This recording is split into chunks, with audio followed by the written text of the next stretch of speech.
Now we're going to talk about your classroom. Now, this can be a little bit tricky, and especially I want to make sure you do it the proper way, because doing it the proper way is going to make sure that your students' rosters are synced. Now, over here, you see this Add Classroom button.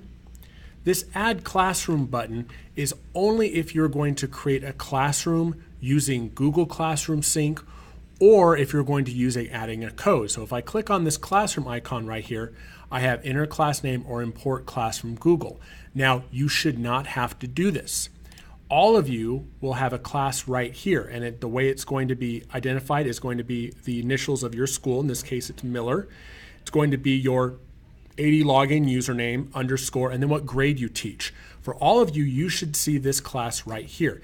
That is the one you should use.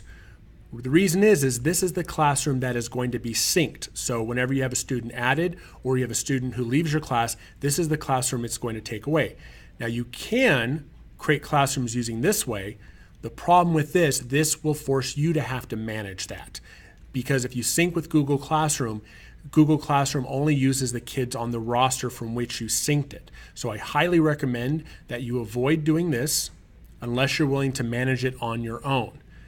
This is the classroom that you should be using.